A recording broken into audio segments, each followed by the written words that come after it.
prosseguimento aqui à nossa série. Na verdade, estamos quase chegando ao fim. É um livro curtinho. Então, a gente já está no capítulo 3. Possivelmente, daqui a 2 semanas, a gente encerra a série. E no outro domingo, o último domingo de novembro, a gente começa a nossa preparação para o Natal, começando o período do Advento. Mas hoje a gente continua aqui em Título, capítulo 3, na nossa série Colocando a Casa em Ordem. A gente vai ler do versículo 1 ao 8. Depois a gente vai expor aqui o texto. Vamos ler Tito 3, do 1 ao 8. Lembre a todos que se sujeitem aos governantes e às autoridades, que sejam obedientes e estejam prontos para toda boa obra. Que não difamem ninguém, que sejam pacíficos, cordiais, dando provas de toda a cortesia para com todos.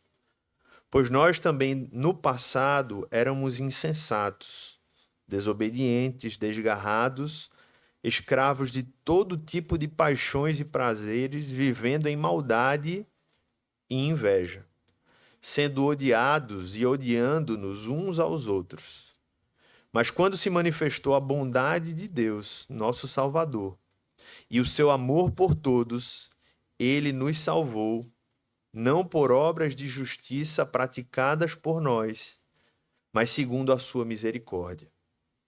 Ele nos salvou mediante o lavar regenerador e renovador do Espírito Santo, que ele derramou sobre nós, ricamente, por meio de Jesus Cristo, nosso Salvador, a fim de que, justificados por graça, nos tornemos seus herdeiros, segundo a esperança da vida eterna. A igreja pode ler comigo o versículo 8, todos juntos, dizendo assim: Fiel é esta palavra, e quero que vocês falem ousadamente a respeito dessas coisas, para que os que creem em Deus se empenhem nas práticas de boas obras. Estas coisas são excelentes e proveitosas para todas as pessoas. Amém. Senhor Deus, fala com a tua igreja, que o nosso coração esteja sensível e aberto a ouvir a tua voz, que seja uma obra do Espírito Santo, Pai, esse momento, assim como todo culto, que não seja uma obra humana, que não sejam palavras humanas, que não sejam raciocínios humanos, que não sejam, Pai, que nada seja, Pai, a obra do homem aqui, mas seja a obra de Deus. E que a tua palavra que é pregada não volte vazia, mas pelo contrário, cumpra todos os teus propósitos de salvação, correção, instrução, exortação e consolação. Que o teu Espírito Santo se faça presente e por meio da tua santa palavra fale ao nosso coração. É o que nós pedimos e oramos em nome de Jesus. Amém. Por acaso você já presenciou uma cena em que alguém descobre ou fica sabendo que tal pessoa é crente e a pessoa reage espantada assim: fulaninho, crente? Já viu isso? E aí a frase vem acompanhada de uma surpresa, de uma ironia. É o tipo de reação que revela uma incoerência. A pessoa, provavelmente que se espantou, ela não viu coerência naquilo que se espera por ser um cristão e a maneira como aquela pessoa vive. Uma confissão que não convence, uma fé que não é revelada de fato na vida. É como Jesus disse, uma luz que não brilha, né? Ela é colocada debaixo ali de uma proteção que não permite que ela brilhe, que ela possa realmente cumprir o seu propósito. Infelizmente, a maioria de nós já passou por alguma situação como essa, né? De em alguma conversa ser surpreendido por uma reação, seja nossa ou seja de alguém. E se formos honestos, a verdade é que isso pode já ter acontecido sendo falado sobre nós. Já parou para pensar nisso? E possivelmente a gente não sabia disso, porque não chegou para a gente, né? E a pergunta é: o que é que isso tem a ver com esse sermão de hoje, né? Nesse sermão, no capítulo 3, depois de Tito falar sobre colocar a casa em ordem na família, na igreja, o que ele espera, né? Elementos básicos para que as nossas vidas sejam organizadas à luz do que Deus espera de nós. Hoje a gente chega aqui para falar sobre o que Deus espera sobre colocar a casa em ordem na vida mais ampla, na vida pública, não apenas no relacionamento, como nós enxergamos aqueles que exercem autoridade, mas como nós vivemos em sociedade. A ilha de Creta, como a gente viu, era uma ilha muito complicada. Era um ambiente hostil, um ambiente muito corrupto e violento. E, consequentemente, os governantes daquela ilha também o eram. Mas Deus chamou a sua igreja para ser sal e luz naquela ilha. Como a gente viu, à luz de todo esse livro de Tito. O apóstolo Paulo ele não fala aqui, nesse momento, sobre estratégias para lidar com a ilha corrupta, com governantes complicados, com pessoas muitas vezes mentirosas, porque é o que está lá no capítulo 1. Os cretenses são sempre mentirosos, são feras terríveis e são comilões preguiçosos. Era o retrato de Creta. E ele não está falando aqui sobre o que Deus iria derramar de estratégias para lidar com aquele povo. Deus está falando sobre o que ele esperava que a sua igreja fosse e como a sua igreja vivesse diante daquela realidade. Ou seja, o que Deus esperava dos cristãos na sua vida pública. Ele esperava que aqueles homens não fossem apenas crentes no domingo, mas que a sua fé pudesse ser vista na rua, no trabalho, nas esquinas, na padaria, inclusive diante das autoridades, diante de todos. E aqui a gente vai chegando para o final desse livro, né, do capítulo 3. E assim como a gente viu que ele falou sobre a nossa casa em ordem, literalmente falando da nossa identidade, do nosso coração, da nossa família, da igreja, aqui, como eu falei há pouco, ele se importa também em colocar em ordem a nossa vida pública, a nossa vida na polis, no trabalho, nas relações sociais, inclusive na maneira como nós lidamos com aqueles que exercem autoridade.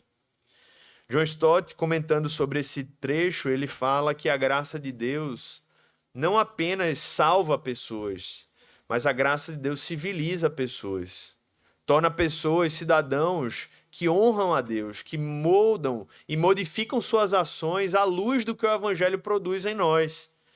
Ou seja, o Evangelho ele muda literalmente tudo, gente, na nossa vida, ou deveria mudar, porque senão não é Evangelho. E a mesma graça que nos salvou, que nos tirou do império das trevas e nos transportou para o reino do Filho amado Jesus, é a graça que nos ensina, como vimos semana passada, que nos educa a viver de maneira útil e piedosa no mundo. Ela não apenas nos tira de uma eternidade sem Deus, mas ela nos ensina. Ela é a nossa professora para nos ensinar a viver de um modo que Deus se agrade. E a partir de agora, no versículo 1, ele começa a falar disso na esfera pública. E ele diz: lembre a todos que se sujeitem aos governantes e às autoridades, que sejam obedientes e estejam prontos para toda boa obra. Capítulo 3, versículo 1. Antes de falar do conteúdo, é interessante a gente perceber que Paulo mais uma vez usa esse verbo, essa palavra lembrar. Ele já tinha usado isso em outro trecho, em outras passagens e capítulos ele repete coisas. Mesmo numa carta tão pequena, o apóstolo Paulo repete muito as mesmas palavras. Ele fala sobre ensinar a sã doutrina, ele fala sobre praticar boas obras. Numa carta tão curta, eu estou aqui com minha Bíblia, são 2 páginas, menos de 2 páginas, porque antes de acabar a segunda página, começa a carta de Paulo a Filemon. Mas mesmo num trecho tão curto, ele fala de várias coisas, mas tem coisas que ele repete, como as que eu falei. E por que ele dá tanta ênfase? E aqui, inclusive, ele diz assim, lembre. É porque, irmãos, a gente precisa realmente saber, ter essa clareza de que o coração humano, ele esquece muito. Principalmente as coisas que são importantes e principalmente ainda mais as coisas que são difíceis para a gente. Aquilo que é fácil, que nos favorece, a gente lembra muito fácil. Se o salário cair 5 centavos a mais ou a menos, a gente percebe ou não percebe? Na hora. Mas quando é difícil, quando é o confronto do nosso pecado, a gente tende a lembrar ou a esquecer. Ou então a gente bota para debaixo do tapete, né? Eu lembro, mas eu tô adiando. Semana que vem, na outra.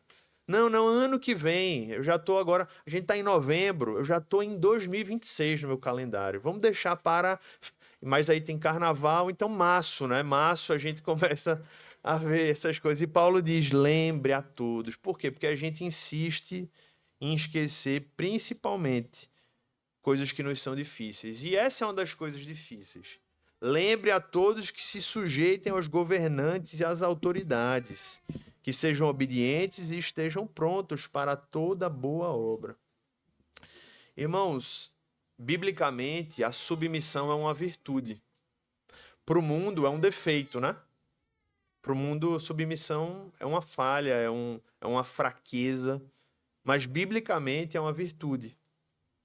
E a obediência é um ato de fé, em todas as esferas, na esfera familiar, na esfera eclesiástica e na esfera política. É um ato de fé. Mas a gente esquece que submissão é uma virtude.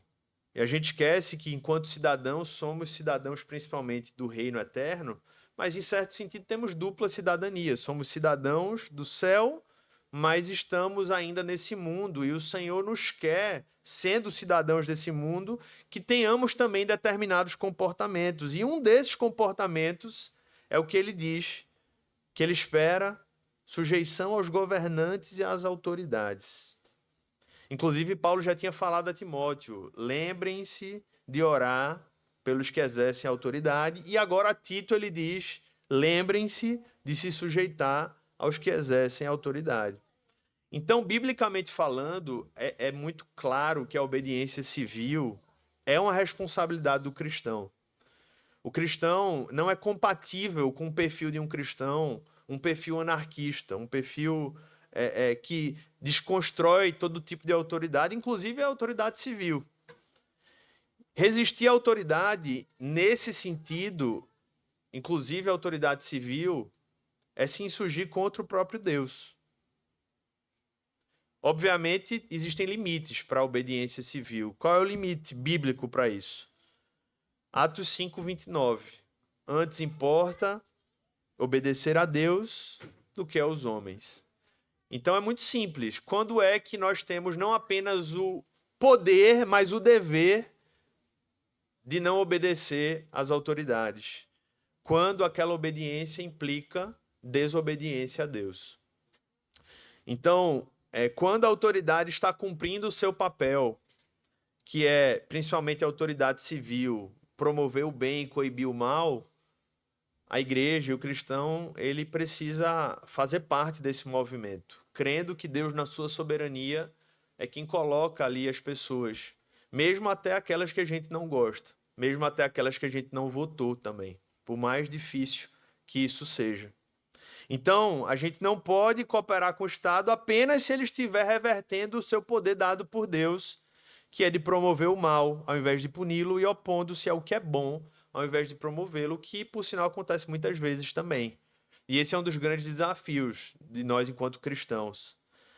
Mas, com a graça de Deus, o nosso papel é esse: cooperar, sujeitando-se aos governantes, como está aqui, e pedindo graça e sabedoria a Deus para saber quais são momentos e situações em que aquele governo, aquele comando, aquela direção, aquela instrução não provém do Senhor, não provém dele, e que, pelo contrário, ao invés de coibir o mal, tem feito instruções e dado passos para perpetuá-lo. Mas essa é a primeira marca que Paulo quer trazer sobre a postura do cristão na esfera pública. E, curiosamente, é difícil a gente lidar com isso, principalmente quando a gente olha para o contexto da época. Se a gente já vê governos ímpios em nossos dias, naquela época era muito mais ímpio, inclusive. Era o governo romano. Então, diante de um texto como esse, irmãos, nós somos confrontados, assim. É difícil a gente ouvir isso, porque a gente tem a tendência de querer controlar tudo, inclusive controlar o governo. Mas você não controla o governo. Você não controla. Você tem o direito, inclusive o papel cristão, de se posicionar politicamente. Inclusive hoje, aplicando, trazendo a realidade daquela época para de hoje. Hoje vivemos num modelo político diferente, o que nos dá também privilégios e possibilidades que não tínhamos antes. Então, que a usemos. Se estamos na democracia, exerça o direito de voto com consciência. Utilize o seu dever e poder de fiscalização. Cobre aqueles que você elegeu. Use todos esses direitos, mas fazendo aquilo que lhe compete, aquilo que não lhe compete, entregue a Deus e diga: Senhor, seja feita a tua vontade. Amém? Esse é o espírito do cristão diante das autoridades. É o espírito que o versículo 1 nos mostra. Mas logo depois, Paulo começa a falar sobre as atitudes do cristão diante dos concidadãos, das demais pessoas. E aqui não é família, não é igreja, é diante de todos. É uma postura geral de relacionamentos para uma vida saudável, mas principalmente para uma vida que agrade a Deus, que glorifica ao Senhor, que muitas vezes pode ser até mais difícil agir dessa forma, mas é a maneira que Deus espera, é a maneira que agrada a Deus. E ele continua dizendo que não difamem ninguém, que sejam pacíficos, cordiais, dando provas de toda cortesia para com todos. Ele tem 4 características aqui. Em primeiro lugar, ele tem um cuidado de proteger a reputação das pessoas. Como assim? Não difamem ninguém é basicamente a ideia de dizer assim, olha, muito cuidado com a maneira que você trata a reputação das outras pessoas. Porque difamar é exatamente atacar a reputação de outros. É a ideia de falar mal com o propósito de manchar, de ferir. A difamação é um assassinato moral. A Bíblia diz: não matarás. Quando você difama, principalmente sem responsabilidade, sem apuração, você está matando a reputação daquela pessoa.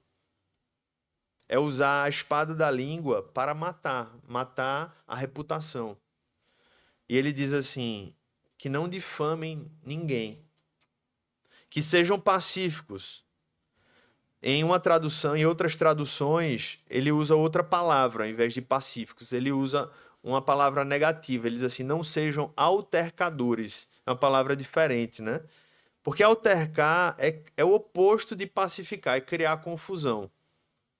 É provocar contendas, é se envolver em discussões que destroem relacionamentos. E o que Deus espera do cristão nos seus relacionamentos é o exato caminho oposto. É o caminho da pacificação. É o que ele diz aqui, que sejam pacíficos. Porque aqueles que foram reconciliados com Deus, eles receberam a paz de Cristo. E ao invés de altercar, de causar confusão, eles são chamados a pacificar. E ser um pacificador não é ser um pacifista. Existe diferença nisso. O pacifista é aquele que evita conflito a qualquer custo.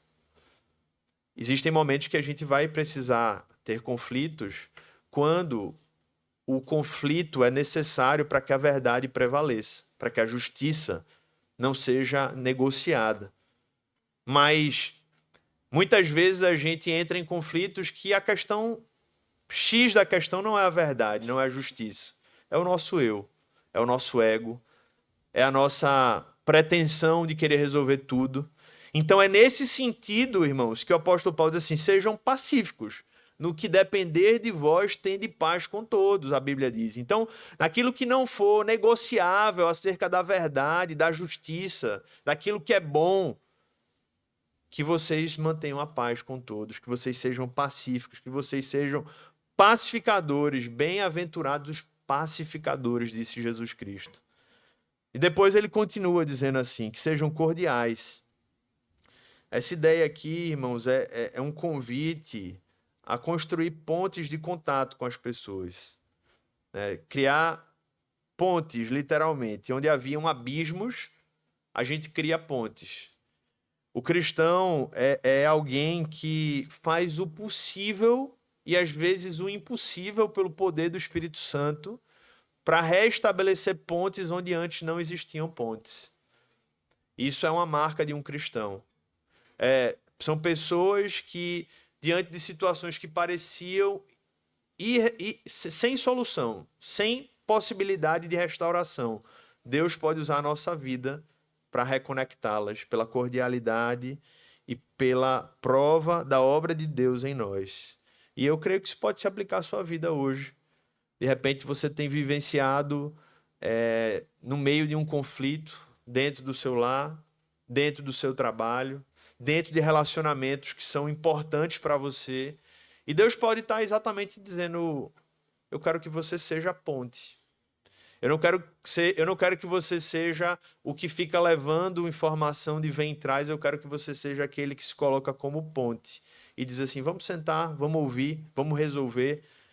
Porque o cristão, ele é o que, como diz aqui, ele é cordial, dando prova de cortesia para com todos. Essa palavra aqui, cortesia, ela, em alguns outros textos no grego, é usada como manso. É uma pessoa que descreve, é uma pessoa descrita por um temperamento que está sob controle. Isso tem tudo a ver com mansidão. Tem gente que acha que ser manso é ser frouxo. E isso é mentira, irmãos. Na verdade, mansidão é você ter poder, inclusive poder e força suficiente, mas você tem a capacidade de controlá-la. Então, em outras palavras, mansidão não é fraqueza, é poder sob controle. Você tem a capacidade de controlar o seu poder. Porque tem pessoas que têm poder, têm força, mas não sabem lidar com o seu poder, com sua força. Não sabem, não têm maturidade. Mas o manso, ele pode ter todo o poder, pode ter toda a força. Inclusive, Cristo era assim. Sou manso e humilde de coração. Cristo tinha todo o poder, ele podia destruir os soldados que foram prendê-lo com a palavra. Mas o poder dele estava sob controle. Ele sabia como usá-lo e ele sabia para que usá-lo. E por isso que ele era manso. Portanto, essas palavras, quando elas se juntam, a gente para perceber, irmãos, que esse é o nosso chamado. Se pudéssemos talvez definir todas essas coisas em uma só palavra, é a capacidade da mansidão, que foi a característica que o próprio Deus usou para Jesus, manso e humilde de coração. Poucas características são dadas ao coração de Cristo, mas essa é dada, ele é manso e humilde de coração. E é isso que Deus espera de nós. Em relação às autoridades, ele espera essa mansidão por meio da submissão e obediência. E em relação a todos, ele espera que nós sejamos conciliadores, corteses, humildes e principalmente mansos, podendo exercer e ter força e poder, mas tendo o poder de controlá-lo para usá-lo para o bem e para a bênção do mundo. Então, quer saber, quer avaliar se sua fé tem andado em ordem? Como é que você, além de tratar a sua família, como já falamos em mensagens passadas, como é que você tem tratado as pessoas da vida em comum? O atendente da loja, o frentista do posto, o colega do trabalho, que muitas vezes pode estar gerando algum desafio, o político que você não gosta, talvez odeia, mas que foi eleito. Como é que está o seu coração diante dele? Como é que está a sua alma diante dessas situações? A graça, irmãos, não é medida pelo que a gente sabe, mas pelo que ela tem produzido em nós, no sentido de nos fazer mais parecidos com Cristo. E o apóstolo Paulo, depois dele tratar desses fundamentos éticos esperados para a vida de um cristão, ele agora começa a falar como Deus produz isso. Porque a verdade mesmo é que é impossível isso ser produzido naturalmente na vida de uma pessoa. Não dá, isso não se produz naturalmente. Na verdade, naturalmente, a gente vive exatamente o oposto disso. Naturalmente, a gente vive o que está aqui no versículo 3. Pois no passado, nós éramos insensatos. Abra aí comigo, versículo 3. No passado, o que a gente era? A gente era insensato, a gente era desobediente, nós éramos desgarrados, éramos insensatos, éramos... Eu estou lendo de novo, né? Mas é para vocês lembrarem, é para a gente lembrar. Éramos insensatos, desobedientes, desgarrados, escravos de todo tipo de paixões e prazeres, vivendo em maldade e inveja. Olha que forte, irmãos. Sendo odiados e odiando-nos uns aos outros. Isso não é terrível, né? Antes de Cristo nós éramos assim. Queiramos ou não, vejamos ou não, isso era o homem e a mulher sem Deus. Isso era você antes de encontrar com Jesus. Poderia ser que você nem mostrasse isso, mas isso estava no seu coração, escondido lá. Odiados, sendo odiados e odiando-nos uns aos outros. Mas aí, graças a Deus, irmãos, algo aconteceu. Vem o mais de Deus. O apóstolo Paulo ele gosta muito, né, das conjunções adversativas. Mas, porém, contudo, todavia. E aqui veio mais. Mas, quando se manifestou a bondade de Deus, nosso Salvador, e o seu amor por todos, ele nos salvou. Não por obras de justiça praticadas por nós, mas segundo a sua misericórdia. Ele nos salvou mediante o lavar regenerador e renovador do Espírito Santo, que ele derramou sobre nós ricamente por meio de Jesus Cristo, nosso Salvador, a fim de que, justificados por graça, nos tornemos seus herdeiros segundo a esperança da vida eterna. Amém. Então, ele fala alguns elementos aqui sobre a salvação que a gente precisa observar, irmãos. Em primeiro lugar, ele fala sobre o quanto precisamos da salvação. Ele mostra quem a gente era e é engraçado, é curioso, na verdade, que ele é humilde e é realista ao ponto de se colocar. Ele diz assim: nós também no passado éramos, ou seja, é a raça humana, é o homem sem Deus. O teólogo disse que isso aqui é um espelho moral. Quem a gente era, está aqui. Então, antes de condenar as pessoas, quando a gente percebe isso, quando a gente olha para esse espelho moral e a gente se percebe ali, a gente tem que perceber a graça de Deus sobre as nossas vidas, irmãos. O que Deus fez em nós, porque sem Cristo a gente era cego, escravizado, dominado por desejos que nos escravizavam, até que finalmente a graça de Deus alcançou pessoas que odiavam e odiavam, que viviam odiadas e odiavam a outros. E isso é muito importante para a gente, porque faz a gente se olhar e olhar principalmente para o outro de uma maneira diferente. Porque quem se lembra da própria miséria, do próprio passado, de quem era sem Cristo, tende ou deveria, pelo menos, tratar o pecador com misericórdia. A lembrança do que a gente era deve gerar compaixão no nosso coração. Porque o crente que esquece do seu passado, ele se torna intolerante. Mas quem se lembra da graça, do tamanho da graça, começa a pavimentar o caminho para um coração como o de Cristo. E aí depois ele fala sobre como essa salvação chegou até nós, qual é a origem dela. E ele falou, como lemos, que essa salvação veio de Jesus, ele nos salvou, foi a bondade de Deus, o nosso Salvador, que chegou até nós. Não foi a gente que procurou a ele, ele nos procurou. Deus agiu, Deus fez uma intervenção quando estávamos mortos. E qual é a fonte dessa salvação, irmãos? É a misericórdia de Deus. Tudo começa por ele, não por obras de justiça, mas por obra dele que nos alcançou. A obra de justiça de Deus, que foi a morte de Jesus no Calvário, na cruz, dando-se por nós, fez com que a justiça dele pudesse nos alcançar. Então, quando a gente percebe que a salvação, ela não é um prêmio, mas ela é um presente, ela muda muita coisa na nossa vida. Porque quando a gente enxerga a salvação como um prêmio, quando a gente falha, a gente diz, perdi um ponto e talvez esse ponto que me fez chegar naquele prêmio tenha me afastado de Deus. Porém, quando a gente entende que a salvação é um presente, tudo muda, porque quando a gente falha, a gente sabe que não foi o nosso mérito que nos fez receber a salvação.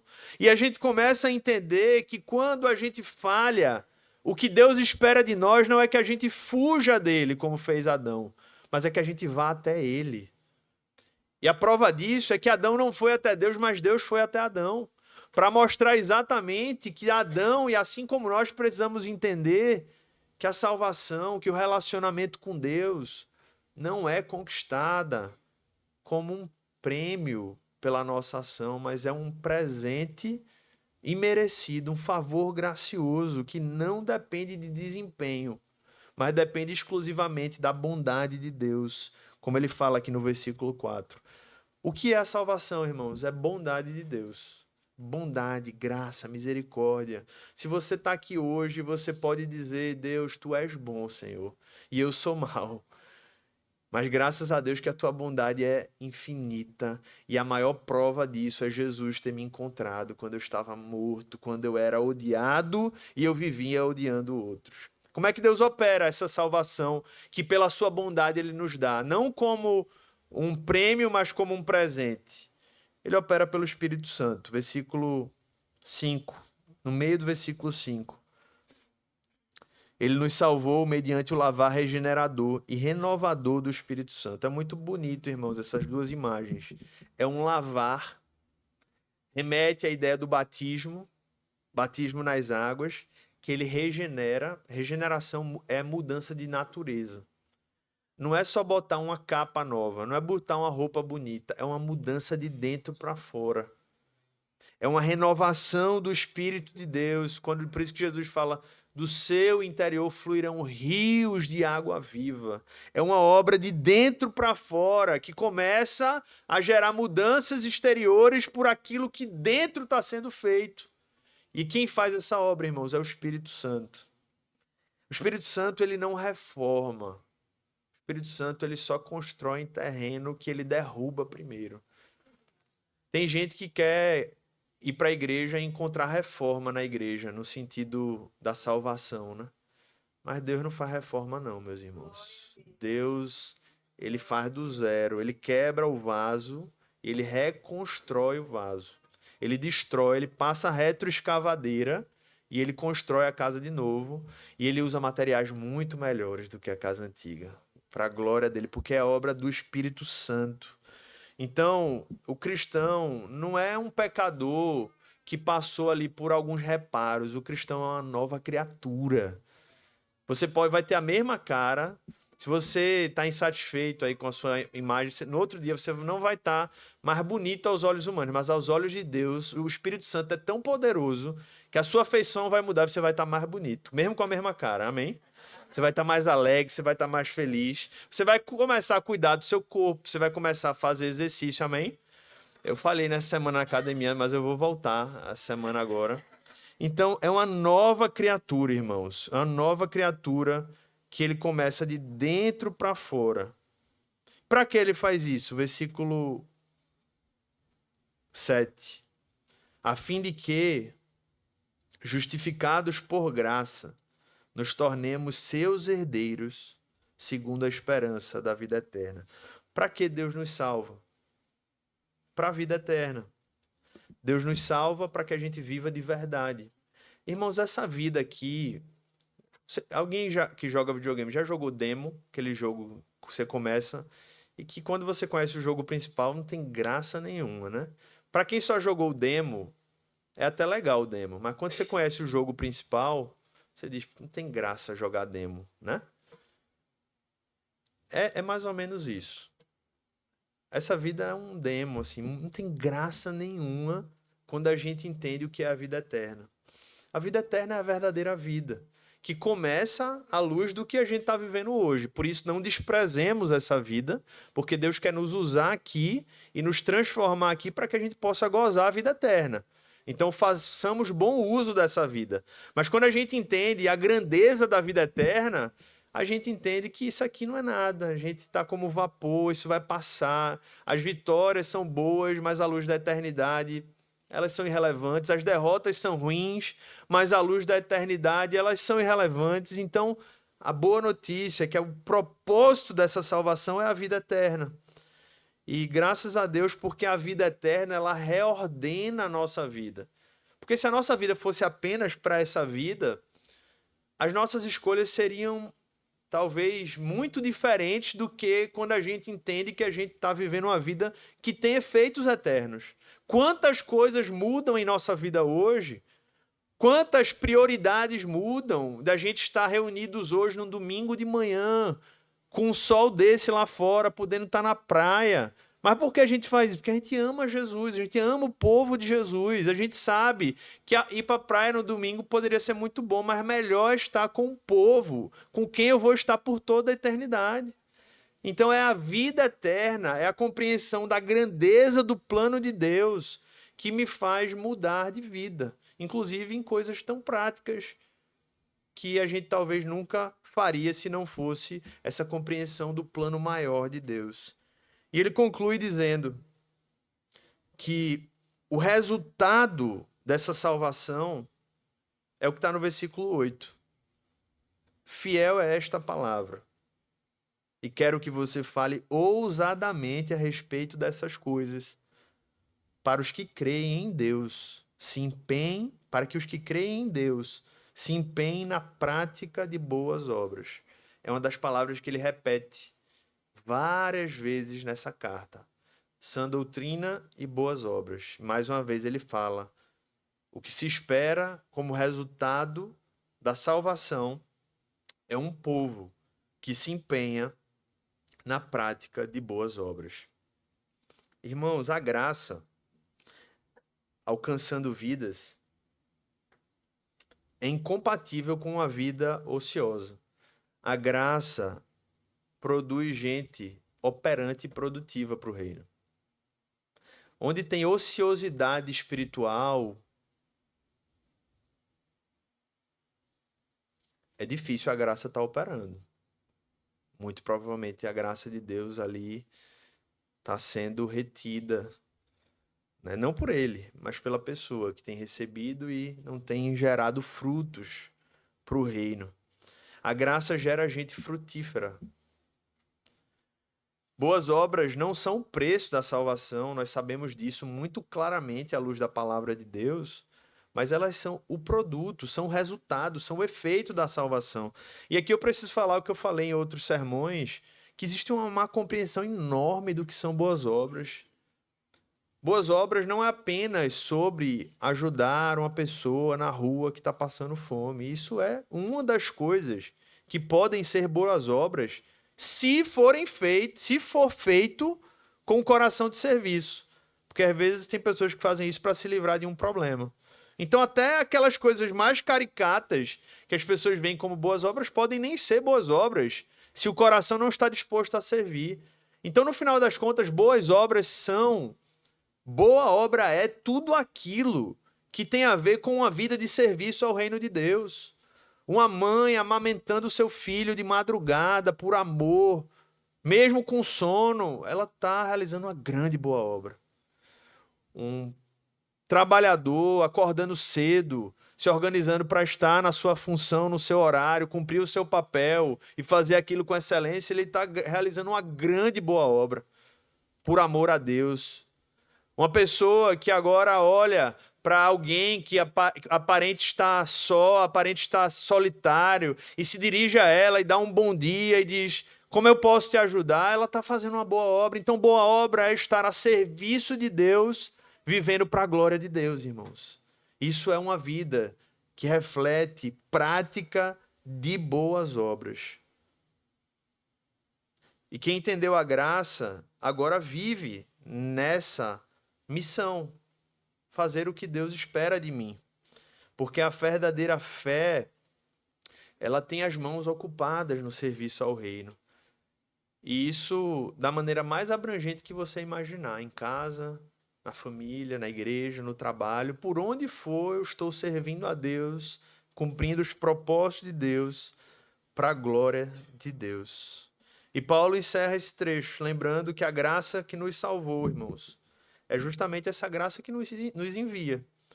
Porque ele não se acomoda com essa graça que apenas vem pra gente, assim, sabe? Para resolver os meus pequenos problemas. É o que ele diz, eu quero um povo, Deus quer um povo que não apenas crê nele, mas que se empenha em boas obras. E ele diz, com com clareza, né? Com ênfase. Estas coisas são excelentes e proveitosas para todas as pessoas. Então o evangelho, ele gera vida, ele gera serviço, gera boas obras, e ele faz o mundo enxergar Cristo em nós pela maneira como nós nos dedicamos a servir. Essa salvação, ela impacta o mundo. E a pergunta que surge é quando o mundo nos observa, o que é que o mundo vê? O mundo vê obediência ou rebeldia? O mundo vê mansidão ou agressividade? O mundo vê humildade ou vê orgulho? O mundo vê serviço diligente ou acomodação egoísta? Tudo isso são boas obras que podem estar sendo reveladas ou um mau testemunho diante das autoridades, diante dos concidadãos que podem estar mostrando e fazendo, infelizmente, pessoas olharem para nós e dizer: "E fulaninho é crente? Não sabia." Que o Senhor nos livre disso, em nome de Jesus. E que, pelo contrário, pelo poder do Espírito Santo e pela graça de Deus, ao lembrar das nossas vidas, as pessoas possam lembrar de Jesus Cristo. Que mesmo com os nossos pecados, e até em meio aos nossos pecados, quando de repente temos que confessá-los, as pessoas também possam ver Cristo em nós também, inclusive com a capacidade de pedir perdão, com a capacidade de reconhecer os nossos erros e também, em todos os momentos, buscar fazer a vontade do Pai. Que o Senhor nos ajude, irmãos, a viver de tal modo que, ao olharem para nós, as pessoas não vejam apenas pessoas que frequentam um culto no domingo, mas que possam ver Cristo em nós, para a glória de Deus e para a bênção desse mundo. Amém? Vamos orar? Feche seus olhos. Como sempre, encerramos